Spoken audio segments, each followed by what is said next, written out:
Donc, on peut avoir des problèmes un tout petit peu plus compliqués. J'appellerais ça des problèmes de niveau 3. Où on travaille à la fois sur des additions ou soustractions, et puis des multiplications ou divisions. Par exemple, cela peut être un problème de ce type-là.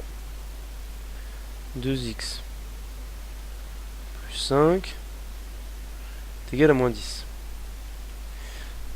Alors, quand on arrive sur ce genre de problème ou d'énigme, hein, c'est-à-dire que quand on multiplie notre inconnu par 2 et qu'on lui ajoute 5, on obtient moins 10. C'est peut-être plus compliqué à résoudre de tête, d'accord? Quoique ça se résout bien encore. Dans ce cas-là, première chose qu'on va appliquer, on va appliquer ce qu'on a fait la dernière fois, c'est-à-dire que dès qu'on procède à une opération, dès qu'on fait une opération à gauche, on fait la même opération à droite. Alors, sous forme de schéma, toujours pareil, on a notre inconnu, que l'on multiplie par 2, je rappelle que la multiplication est prioritaire devant l'addition, donc que l'on multiplie par 2, on obtient 2 fois notre inconnu, et auquel on ajoute 5. Et au final, 2x plus 5, ça nous fait moins 10. Donc, quand on va vouloir défaire ce problème de calcul, eh bien, on va faire moins 10, moins 5, et puis moins 10, moins 5. D'un côté, on avait multiplié par 2, donc pour défaire le multiplié par 2, entre guillemets, on divise par 2. Et donc, il n'y a plus qu'à écrire cela sous forme mathématique. Donc, 2x plus 5, moins 5, est égal à moins 10, moins 5. Ce que je fais à gauche, je le refais à droite. Plus 5 moins 5, ça s'annule, ça fait 0. Il reste 2x à gauche. Et moins 10 moins 5, moins 15 à droite. Deuxième chose, je divise par 2. Donc 2x divisé par 2 est égal à moins 15 divisé par 2. Donc 2 divisé par 2, ça fait 1. Il reste 1x, soit x. Moins 15 divisé par 2, moins 7,5. Ou moins 15 demi, on peut laisser sous forme de fraction. Donc on a trouvé que x était égal à moins 7,5. On pense à vérifier. Vérification. Notre équation c'était 2x plus 5 est égal à moins 10. Donc on vérifie, est-ce que c'est vrai que 2 fois moins 7,5, est-ce que ça va être égal à... plus 5, pardon. Est-ce que ça va être égal à moins 10? Donc 2 fois moins 7,5, bah, ça fait moins 15. Moins 15 plus 5. Et moins 15 plus 5, ça fait bien moins 10. Donc c'est vrai. D'accord? Ok. Voilà pour ce type de problème. Et puis ensuite, on a les problèmes les plus compliqués. Pour moi, que j'appelle de niveau 4. C'est-à-dire qu'on cherche un nombre. Par exemple, 4 fois x plus 3. Tel que ce nombre multiplié par 4 plus 3 va être égal à, par exemple, moins 2x moins 5. Va être égal à cet inconnu multiplié par moins 2, moins 5. Donc là, on est déjà dans un cas un peu plus difficile où on a une inconnue à gauche de l'égalité et une inconnue à droite de l'égalité. Alors, première chose à faire, c'est de ramener, disons d'éliminer l'inconnu d'un côté de l'égalité. Alors souvent on élimine l'inconnu à droite de l'égalité. Donc pour éliminer le moins 2x, on va faire plus 2x. D'accord? Donc 4x plus 3 égale moins 2x plus 2x moins 5. Qu'est-ce qui se passe? C'est que moins 2x plus 2x, je multiplie par moins 2 mon inconnu, et ensuite je lui ajoute 2 fois mon inconnu, donc conclusion, ça va s'annuler. Moins 2x plus 2x. Hein. Si je fais plus 2x à droite, je n'oublie pas de le faire à gauche.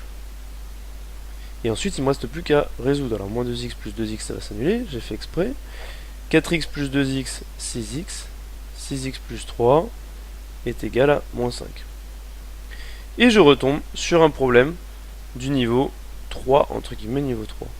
Je rappelle que c'est seulement moi qui les appelle comme ça là, qu'il n'y a rien de mathématique dans le niveau 1, niveau 2, niveau 3, niveau 4. Hein. C'est juste pour classifier, entre guillemets, le type d'équation qu'on peut tomber, sur lesquelles on peut tomber. Donc ici, on a notre inconnu, on va la multiplier par 6. Donc ça va nous faire 6x. Et ensuite, on va additionner 3. On va additionner 3 à notre résultat. 6x plus 3, ça fait moins 5.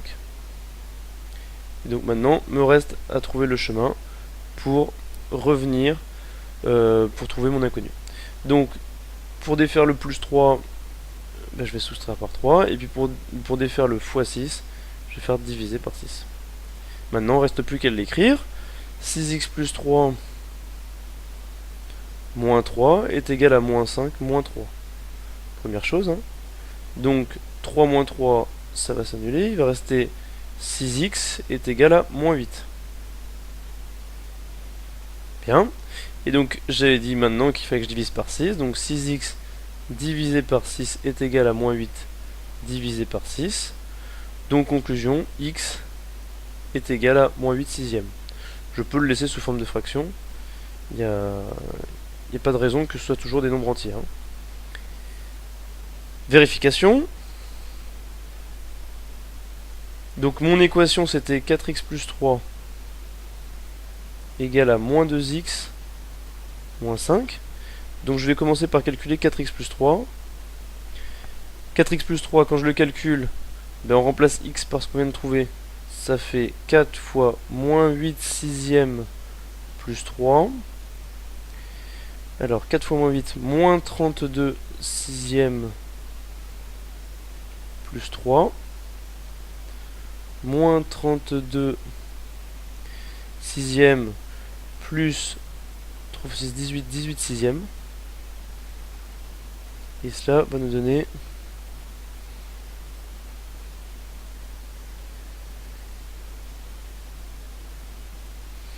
moins 14 sixièmes. De la même façon, je vérifie moins 2x moins 5, je calcule ce que cela nous donne. Moins 2 fois moins 8 sixièmes moins 5. Ça nous fait moins 2 fois moins 8, 16 sixièmes. 5 fois 6, 30. Moins 30 sixièmes. Et 16 moins 30, moins 14. Moins 14 sixièmes. Donc j'ai bien moins 14 sixièmes est égal à moins 14 sixièmes, c'est bon. Donc 4x plus 3 est bien égal à moins 2x moins 5 lorsque x vaut moins 8 sixièmes. Donc on rappelle deux éléments principaux. Sur ce type de problème, on peut très bien faire des schémas. D'accord ? Quand on a une inconnue à droite et à gauche de l'équation, de l'égalité, pardon, eh bien on essaye d'éliminer l'inconnue, d'accord, soit à droite, soit à gauche, de façon à ce qu'elle soit plus que d'un côté de l'égalité, entre guillemets. Et ensuite, on n'a plus qu'à résoudre. Bien. Deuxième chose à retenir, quand je fais une opération à gauche de l'égalité, je fais la même opération à droite de l'égalité. Tout simplement parce qu'il faut que je conserve l'équilibre. D'accord ? Ou alors, dans ce cas, je peux très bien utiliser un schéma pour résoudre une équation. Il n'y a aucun problème sur les équations de degré 1 à une inconnue. Il n'y a strictement aucun problème. Voilà pour la résolution d'une équation.